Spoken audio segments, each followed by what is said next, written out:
অসম চৰকাৰৰ তৰফৰ পৰা গ্ৰীষ্মকালীন কৰ্মশালা আয়োজন কৰা হৈছে। কলিয়াবৰ বিধানসভা সমষ্টিটো আমি হাটবৰ কেন্দ্ৰীয় নাট্য সমাজ আৰু তৰুণ সংঘত আমি এঠাইত তৰুণ সংঘত গীত মাত আৰু হাটবৰ কেন্দ্ৰীয় নাট্য সমাজত নাটকৰ কৰ্মশালা আজিৰ পৰা 15 দিনীয়া কাৰ্যসূচীৰে আমি আৰম্ভ কৰিছোঁ।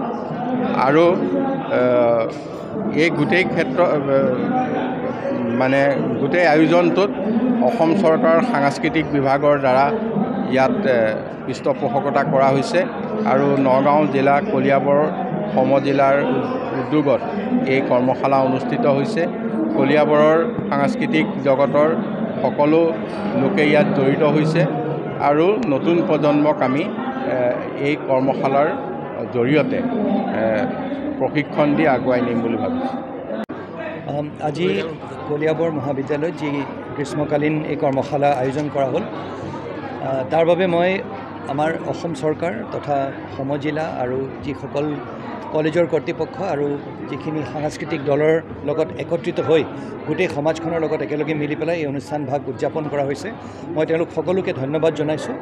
আৰু এষাৰ কথাই আমি ছাত্ৰ ছাত্ৰীসকলক ক'ব বিচাৰিছোঁ যে এই গ্ৰীষ্মকালীন যি কৰ্মশালাৰ জৰিয়তে অকল গীত মাত বা নাটক নহয়, এজন সুনাগৰিক হোৱাৰ তাত যিখিনি কথা লুকাই আছে আৰু প্ৰশিক্ষকসকলে তেওঁলোকক সামাজিক দিশটোত এটা নতুন ধৰণেৰে চাবলৈ তথা সমাজখনত এজন সুনাগৰিক হ'বলৈ যিখিনি কথা শিকাব সেইখিনিও যাতে তেওঁলোকে হৃদয়ংগম কৰে আৰু সেইখিনি হৃদয়ংগম কৰি যাতে তেওঁলোকে ভৱিষ্যতৰ সুনাগৰিক হ'বলৈ চেষ্টা কৰে।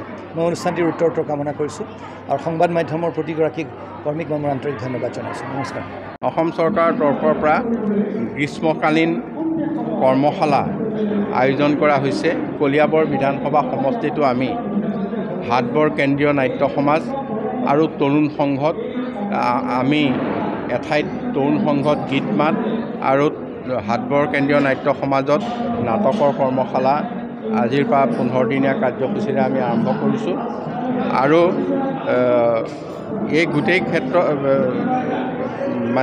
গোটেই আয়োজনটোত অসম চৰকাৰৰ সাংস্কৃতিক বিভাগৰ দ্বাৰা ইয়াত পৃষ্ঠপোষকতা কৰা হৈছে আৰু নগাঁও জিলা কলিয়াবৰ সমজিলাৰ উদ্যোগত এই কৰ্মশালা অনুষ্ঠিত হৈছে। কলিয়াবৰৰ সাংস্কৃতিক জগতৰ সকলো লোকে ইয়াত জড়িত হৈছে আৰু নতুন প্ৰজন্মক আমি এই কৰ্মশালাৰ জৰিয়তে প্ৰশিক্ষণ দি আগুৱাই নিম বুলি ভাবিছোঁ।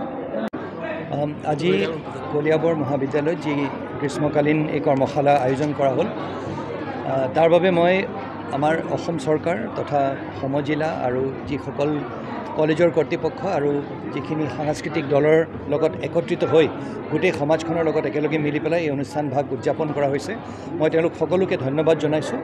আৰু এষাৰ কথাই আমি ছাত্ৰ ছাত্ৰীসকলক ক'ব বিচাৰিছোঁ যে এই গ্ৰীষ্মকালীন যি কৰ্মশালাৰ জৰিয়তে অকল গীত মাত বা নাটক নহয়, এজন সুনাগৰিক হোৱাৰ তাত যিখিনি কথা লুকাই আছে আৰু প্ৰশিক্ষকসকলে তেওঁলোকক সামাজিক দিশটোত এটা নতুন ধৰণেৰে চাবলৈ তথা সমাজখনত এজন সুনাগৰিক হ'বলৈ যিখিনি কথা শিকাব সেইখিনিও যাতে তেওঁলোকে হৃদয়ংগম কৰে আৰু সেইখিনি হৃদয়ংগম কৰি যাতে তেওঁলোকে ভৱিষ্যতৰ সুনাগৰিক হ'বলৈ চেষ্টা কৰে।